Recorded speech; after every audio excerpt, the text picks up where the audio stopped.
నమస్కారం కృష్ణారావు గారు. ఐవీఆర్ టాక్స్కి పునఃస్వాగతం. మనం తెలంగాణలో మళ్ళీ చూసేటట్టయితే ఈ జల వివాదం గురించి కొత్త మలుపులు అన్నీ వస్తూ ఉన్నాయి.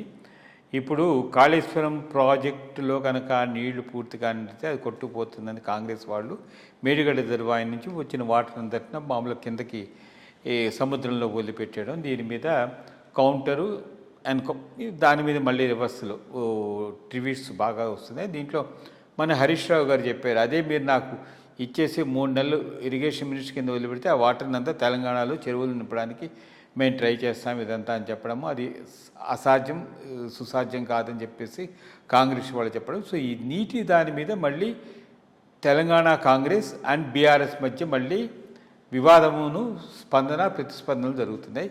దీని మీద మీ కామెంట్ ఏమిటి? అంటే ఒకటి, తెలంగాణలో నీటి వనరులు ఉపయోగించుకోవాలంటే లిఫ్ట్ చేయాల్సిన అవసరం అయితే ఉంది, దాన్ని ఎవరు కాదంటారు.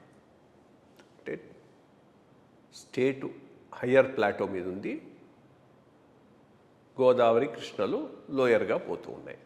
తెలంగాణలో గ్రావిటీ మీద నీళ్ళు ఇవ్వాలంటే దీనికి కావాల్సినటువంటి ఆనకట్టలను మనం మహారాష్ట్రలోనూ కర్ణాటకలోనూ కట్టాల్సి ఉంటుంది. ఎందుకంటే హయ్యర్ లెవెల్లో ఉన్నాయి రావడానికి, అది ఇంటర్ స్టేట్ ఇష్యూస్ కాబట్టి అది అయ్యే పని కాదు, కాబట్టి లిఫ్ట్ మీదనే ఆధారపడాల్సి ఉంటుంది.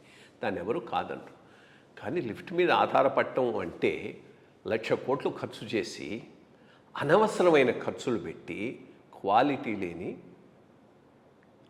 కట్టడాలను కట్టడం కాదు. కేసీఆర్ గారి కాలంలో జరిగింది అది. ఇప్పుడు అదే ప్రాబ్లం అవుతూ ఉన్నది. అంతకు ముందున్న Pranahita Chevella link less costly better option. దాన్ని వదిలేసి దాన్ని మరీ మెగా చేసి మెగా వాళ్లకు అనుకూలమయ్యేటట్టుగా మెగా ప్రాజెక్టు కట్టి దానిని రాష్ట్ర ఆర్థిక వ్యవస్థనే నష్టపరిచింది బీఆర్ఎస్ ప్రభుత్వం అనేటటువంటిది డౌట్ లేదు, దాన్ని ఎవరు కాదనలేరు. సో ఇది 3 నెలలు ఆయనకి స్టే చేస్తాడా ఆయనకి చేస్తాడా అనేది కాదు, ప్రభుత్వం చేంజ్ కాబట్టి ఇష్యూస్ అన్నీ బయటకు వస్తున్నాయి.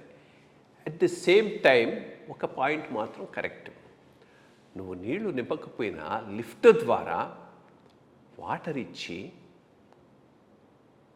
ఎకానమీకి సహాయం చేయగలరా, అది టెక్నికల్గా పాసిబిలిటీయా, ఎంతవరకు చేయగలరు అది ఆలోచించాల్సిన అవసరం అయితే ఉన్నది. బికాస్ లేవాదుల ఇవన్నీ కూడా లిఫ్ట్ ఇరిగేషన్ స్కీమ్సే. సో గోదావరి పారుతున్న కాలంలోనైనా కొంతైనా చేసే అవకాశం ఉందా? అది చెయ్యకుండా దీన్ని రాజకీయంగా వాడుకుంటూ ఉన్నారా?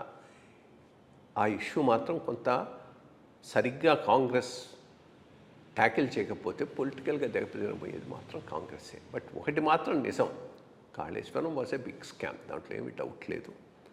దానికి వీఆర్ఎస్ రెస్పాన్సిబిలిటీ వహించి ప్రజలకు ఆన్సర్ చెప్పుకోవాల్సిన అవసరం అయితే ఉన్నది. అంత మెగా స్కామ్ చేయాల్సిన అవసరం ఎక్కడి నుంచి వచ్చింది, ఎందుకు చేశారు అనేది. బట్ కాంగ్రెస్ వాళ్ళు కూడా వీలైనంత వరకు ఉన్న ఇన్ఫ్రాస్ట్రక్చర్ను వాడుకొని నీళ్ళు ఇవ్వడానికి ప్రయత్నం చేయాల్సిన అవసరమైనా కూడా వాళ్ళకు ఉన్నది. చూడాలి మరి ఇది ఎంతవరకు ముందుకు తీసుకెళ్తారు ఏమిటి అనేది. నమస్కారం.